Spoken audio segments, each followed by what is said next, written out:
j'ai le plaisir de recevoir Madame Sylvia Elouadé, je vous l'ai dit tout à l'heure, qui est experte en diététique, docteur en sociologie de l'alimentation, spécialiste de l'éducation alimentaire. Elle est aussi une spécialiste de la prévention, de la promotion de la santé. Bon, tout ça fait beaucoup de choses pour une petite dame qui n'a pas l'air de brasser autant. Madame Elouadé, bonjour. Bonjour à tous les auditeurs également de Radio Sud-Est. Merci d'avoir voulu accepter notre invitation. Alors, la première chose, pour faire plus ample connaissance avec vous, experte en diététique, mais surtout docteur en sociologie de l'alimentation. Quoi peut-on mettre derrière la sociologie de l'alimentation? Alors, la sociologie de l'alimentation, c'est un petit plus par rapport à mes études pour pouvoir donner des conseils diététiques adaptés effectivement à la population. Il faut savoir, par exemple, qu'en Martinique, nous ne mangeons pas de la même façon qu'en métropole, par exemple, parce que j'ai fait mes études là-bas, des années d'études, et c'est vrai qu'en fait, c'est important de savoir la culture alimentaire du pays, les habitudes alimentaires, les comportements alimentaires du pays dans lequel on se trouve, pour donner des conseils adaptés sur le point de vue diététique afin qu'il puisse être efficace. Donc en sociologie, la sociologie nous permet effectivement de connaître la culture du pays, de pouvoir prendre en compte certains facteurs qui jouent sur l'alimentation, comme la catégorie socio-professionnelle, par exemple le budget dont on dispose ou pas pour pouvoir manger, par exemple aussi la psychologie, des fois notre état d'esprit va agir aussi sur la façon dont on va manger. Donc ensuite il y a aussi par exemple des ruptures sociales, par exemple quelqu'un qui a eu, je sais pas, un coup dur comme par exemple un décès, un divorce, quelque chose comme ça peut avoir effectivement aussi eu un impact sur ses comportements alimentaires. Donc c'est tout un tas de facteurs que la sociologie va nous permettre de prendre en compte pour pouvoir donner des conseils adaptés à la population dans laquelle on se trouve et puis en particulier aussi à l'individu qui sera en face de nous. C'est pour ça que j'ai fait effectivement un doctorat de sociologie de l'alimentation avec une thèse sur les étudiants antillais quand même, guadeloupéens martiniquais qui sont là-bas. Voilà. Je suppose sur l'alimentation antillaise. Ah oui, tout à fait. Et les changements des comportements entre ici et là-bas, parce que beaucoup d'étudiants antillais là-bas, comme j'étais pendant 10 ans, me disaient oui, ils ont pris du poids, 10 à 20 kilos, et donc je voulais enquêter dessus pour savoir pourquoi ils avaient pris du poids, quelles sont les conséquences aussi sur leur santé, et puis surtout aussi le changement justement socio-culturel entre ici et là-bas. Un exemple tout simple, par exemple les étudiants là-bas, ils mangeaient moins bien, pourquoi? Ils ont essayé de manger au restaurant universitaire, mais les goûts ne sont pas les mêmes culturellement que chez nous. Donc ils me disaient, ah oui, c'est vrai que ça coûte pas cher, mais c'est fade. C'est pas épicé, c'est pas tellement pimenté, et on sent pas, il y a pas de on goût. ne retrouve pas notre goût. Voilà, exactement. Ce qui fait qu'en fait, ils boycottaient entre guillemets le restaurant universitaire et ils allaient manger Le fast-food du coin. ou le fast-food ou bien les restaurants indiens, chinois, parce qu'ils retrouvaient des goûts similaires aux nôtres. Exact. Voilà. Donc la sociologie nous permet de comprendre tout ça pour pouvoir effectivement améliorer les comportements des personnes et leur donner des conseils effectivement spécifiques. Et pour faire tout cela, vous avez mis ça autour d'une société? Oui, alors tout à fait. Donc là, voilà, je voulais effectivement être à mon compte, voilà. Et donc là, ça s'appelle OCEAM, effectivement Observatoire et Centre d'éducation alimentaire martiniquais. Donc OCEAM propose des ateliers d'éducation alimentaire, voilà, pour apprendre aux gens à manger correctement avec nos produits locaux justement, notamment parce qu'on est en Martinique ici, donc il faut faire avec le pays ce qu'on a chez nous. Et puis OCEAM propose effectivement aussi des conférences débats sur la diététique et puis le suivi après les ateliers, parce que des fois les gens ont beaucoup de poids à perdre ou d'autres soucis comme le diabète, la tension, le cholestérol, etc. Et c'est vrai qu'ils ont besoin d'un petit suivi après, un petit coaching pour pouvoir effectivement s'y tenir au conseil et puis arriver à leurs objectifs. Voilà. Alors, la première question que je vais vous poser, nous allons revenir tout à l'heure justement sur un atelier que vous avez prévu ce week-end. On va revenir dessus à la fin. Ma première question est celle-ci. Peut-on manger sain avec un petit budget? Ah oui, tout à fait. Effectivement, on peut manger sain comme petit budget. C'est vrai que d'une part, il y a un paradoxe. D'une part, c'est vrai que l'alimentation, manger sain, il faut quand même effectivement avoir des sous. Mais pas forcément, donc, puisque ça coûte quand même, mais c'est pas forcément un grand budget. Parce que c'est vrai que dans ma pratique de terrain, il y a effectivement des priorités des fois qui sont données à d'autres secteurs post-budgétaires. Je m'explique. Par exemple, on va investir dans son portable, on va investir dans les loisirs, on va investir dans l'habillement, etc. Et quand effectivement, depuis 6 ans que je suis rentrée au pays quand même, quand effectivement, des fois on se dit, bon, on n'a pas les sous pour l'alimentation, dans effectivement mon relationnel avec la population, des fois je leur dis, mais attendez, vous faites ci, vous faites ça, c'est pas un jugement, mais est-ce que vous avez prévu quand même un budget pour la santé, parce que des fois, les sous sont prévus ailleurs, et je leur dis, mais sans la santé, on n'est rien. Sans la santé, est-ce qu'on va pouvoir faire la croisière? Est-ce qu'on va pouvoir mettre la paire de chaussures à 200 euros? Façon de parler, hein, c'est, voilà. Mais c'est vrai qu'il n'y a pas de jugement à avoir sur les gens, mais il faut comme les éclairer pour leur dire, bon, écoutez, quand même, la santé, ça passe avant, et ça passe par notre assiette. Donc, des fois, revoir le budget, et où on va le mettre également, pour pouvoir effectivement manger correctement, sans forcément manger cher. Hein. Manger cher. Alors, justement, pour être concret, dites-moi, hein, un petit plat qui ne... voilà, qui serait simple, plat cher, et pourtant qui ferait que je mange sain. Ouais. Exemple. Alors, un exemple concret, ça peut être des pâtes, d'accord, avec de la ratatouille, voilà, et puis avec quoi? Qu'est-ce qu'on peut mettre avec? Une escalope, non, du poulet, voilà, c'est pas trop cher. Du poulet. Pâtes, ratatouille et du poulet. Dans la ratatouille, on va mettre nos légumes, aubergines, courgettes, ça donne le côté local quand même, bien entendu. Quand et vous avez dit ratatouille, j'avais bien compris que c'était notre côté légumes, verts, légumes. Tout à fait, de chez nous, hein, voilà. Hein? Ça peut être aussi, alors pour les personnes qui ont un jardin chez eux, qui effectivement ont des produits locaux à la maison, qui n'habitent pas en appartement, il y a aussi, ça peut être aussi à la place des pâtes, de la patate douce aussi, avec la ratatouille et le poulet. De plus en plus de personnes cultivent un jardin familial, entre guillemets, à la maison, ce qui permet d'avoir des produits effectivement sains de son jardin et de manger local et effectivement équilibré aussi pour pas trop cher aussi à la maison. Et quand je mange un dachine avec un courbouillon de poisson, est-ce que je mange ça? Alors là, ça c'est super aussi, bien entendu. Alors là, notre dachine de chez nous, avec notre féculent, notre courbouillon de poisson, alors à condition d'un courbouillon de poisson, ne pas mettre trop d'huile. Parce qu'effectivement, on a de bons aliments. On est chez nous, malheureusement, on est sous une île et malheureusement, on ne mange pas assez de poisson. Hein, je le précise quand même aussi, on est très carnivore. Ouais, chez nous, on aime beaucoup la viande, voilà. Donc il faut remettre le poisson dans l'assiette à sa place au moins 2 fois dans la semaine. Donc un bon petit courbouillon de poisson, à condition, je disais, de ne pas mettre trop d'huile dans le poisson, parce qu'il y a courbouillon et puis courbouillon, hein. Parce qu'il y a des courbouillons, des fois on les laisse reposer, 30 minutes après, on a une couche d'huile épaisse sur le courbouillon. Là, dommage, le dosage de l'huile va tuer entre guillemets le côté diététique du courbouillon. Donc on va mettre pas beaucoup d'huile, hein, très peu d'huile pour le courbouillon, voire pas du tout, et puis rajouter l'huile à la fin quand la cuisson est terminée, un petit peu d'huile d'olive par exemple, et puis on va mettre des tomates fraîches, hein, parce que le courbouillon avec la sauce tomate, on n'a pas le légume vert. Ou le concentré de tomate.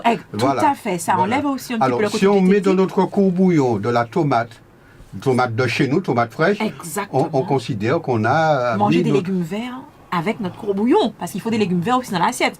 Notre dachine, il est bon, c'est un féculent, mais il faut aussi pour l'équilibre des repas, des légumes verts. C'est ça qu'on va rajouter de bonnes tomates fraîches dans notre courbouillon. J'espère qu'il y a certaines personnes qui écoutent religieusement.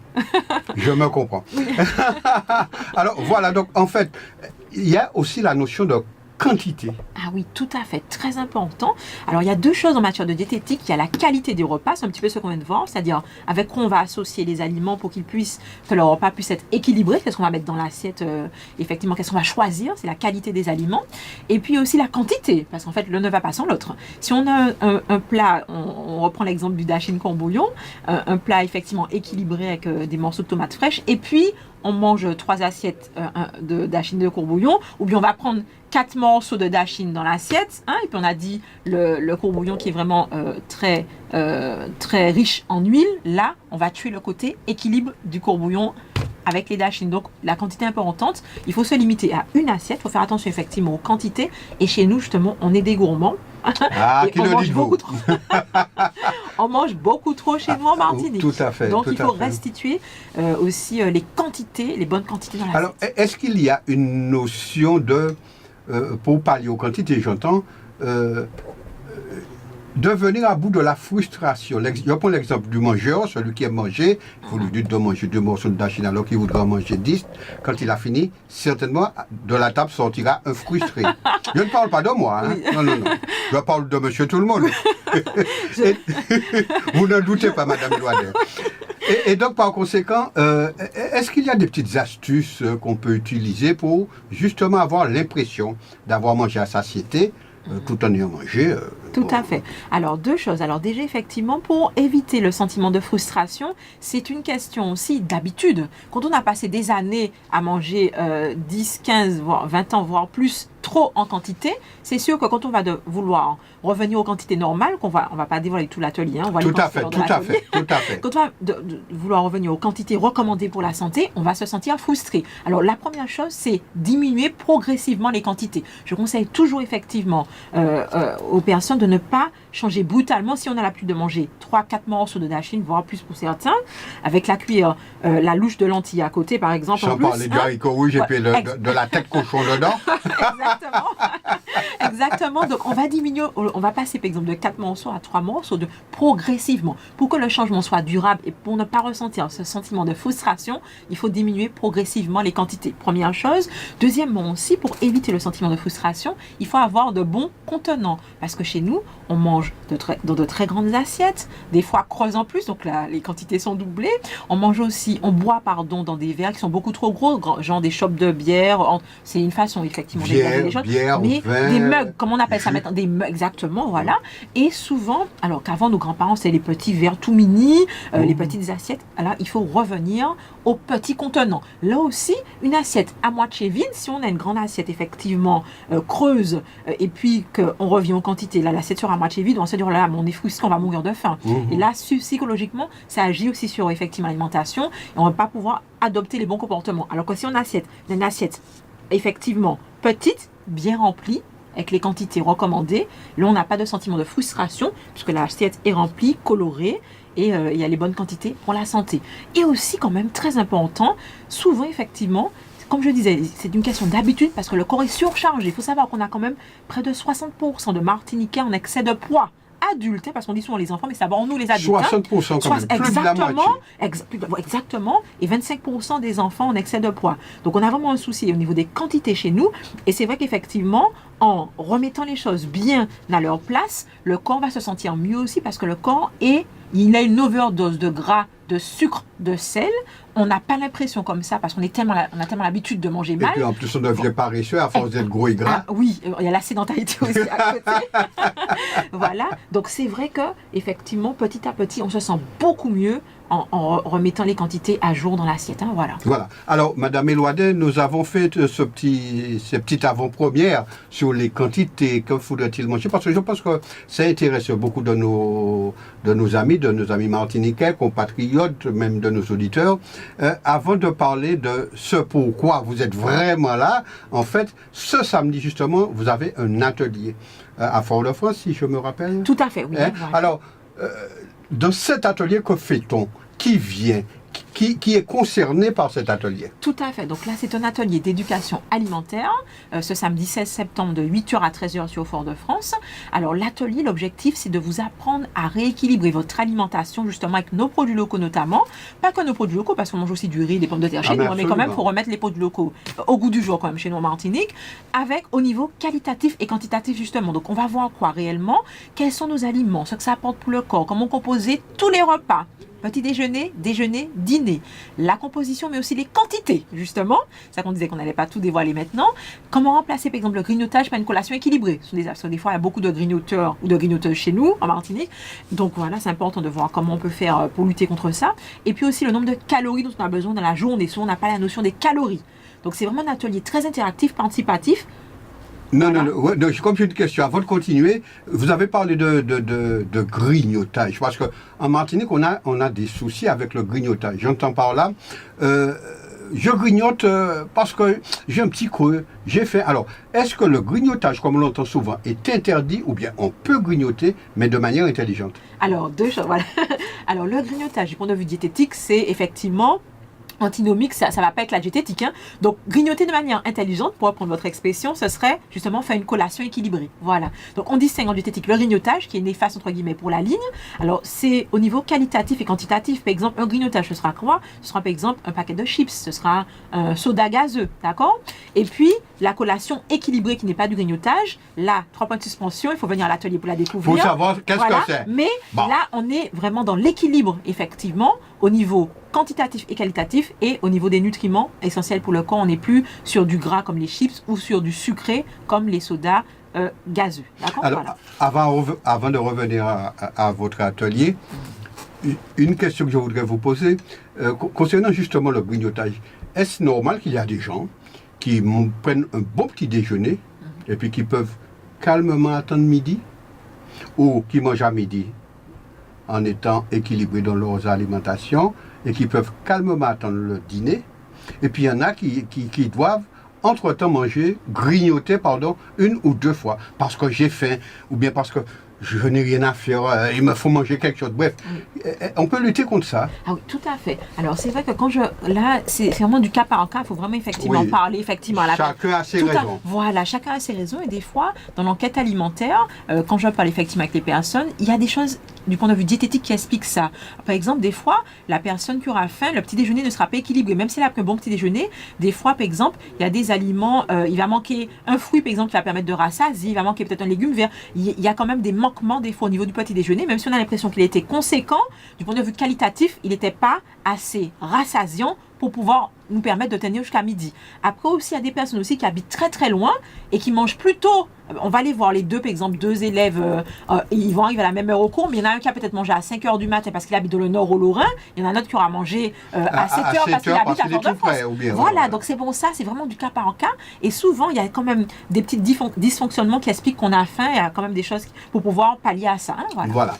Alors, nous aurions pu continuer pendant longtemps, vous pensez bien, Madame Éloinet. Alors, nous allons rappeler que ce samedi, vous avez donc, je vous laisse continuer. Tout à fait. Voilà. Donc, il y a l'atelier d'éducation alimentaire martiniquais de 8 h à 13 h, donc destiné aux femmes, aux hommes, donc que ce soit adultes, jeunes ou seniors, pour vous apprendre à rééquilibrer votre alimentation. Donc pour toutes les personnes qui ont du poids à perdre, puisque la meilleure façon de perdre du poids de manière efficace et durable, c'est en mangeant correctement, en évitant les régimes restrictifs qui nous font mourir de faim et qui nous frustrent justement. Donc pour pouvoir manger correctement de manière durable, il faut rééquilibrer. Donc ça, c'est pour les personnes qui ont du poids à perdre. Pour les personnes aussi qui ont du diabète, du cholestérol, de l'hypertension, la première chose aussi à changer, c'est l'alimentation. Souvent, dans l'assiette, il y a des petits, effectivement, des petites erreurs, petites plus petites, ça fait de grosses erreurs, et il faut revoir toute l'alimentation. Donc pour ces personnes-là aussi, il y a des personnes aussi qui ont eu des soucis beaucoup plus graves, comme par exemple des cancers, etc., et qui effectivement, suite à ça, pour éviter les récidives, veulent manger correctement, qui sont les bienvenus aussi, puisque l'alimentation joue quand même dans un tiers de la survenue des cancers. 33% des cancers environ auraient pu être évités grâce à une bonne alimentation. Donc là aussi, voilà, donc vraiment, le public est quand même large, en sachant effectivement qu'on est sur un atelier de qualité, interactif aussi et participatif, parce qu'il y a des petits jeux, des petits exercices, donc on ne va pas s'endormir pendant 5 heures. Il y a surtout aussi une belle collation équilibrée qui est offerte justement, c'est l'occasion de voir c'est quoi une collation équilibrée, plutôt que du grignotage. Avec un décollage avant de commencer. Le décollage. Alors, le décollage. Commencez par autoriser. Ça fait partie du bien-être du Martiniquais, Mario. Alors, oui, tout à fait. Le décollage, il est conseillé de le prendre avant de partir à la maison, de prendre un bon petit déjeuner équilibré. C'est ça le décollage en matière de... Ah, d'accord. Bon, ben voilà. J'ai compris c'est quoi le décollage. Alors là, pour avoir les renseignements, vous pouvez effectivement me contacter au 0696 97 12 09. 97 12 09, c'est un peu rentable. Il y a le site internet aussi, www.oceamse.com, oceamse.com. Effectivement, pour pouvoir envoyer un mail pour ceux qui ne peuvent pas téléphoner. Alors, les indications, les précisions seront données effectivement en appelant. Voilà, pour ne pas débarquer comme ça, il faut s'inscrire, prendre les renseignements d'abord au préalable. Et si par un simple hasard, vous n'avez pas eu le temps de noter, vous appelez Radio Sud-Est 51 46 69 et nous allons vous donner le contact de Madame Éloinet. Voilà. En tout cas, je vous remercie beaucoup. J'ai été très content de vous recevoir. Et puis, je vous souhaite bon succès à votre atelier. Merci à vous et le plaisir est partagé. Merci. À bientôt. À bientôt.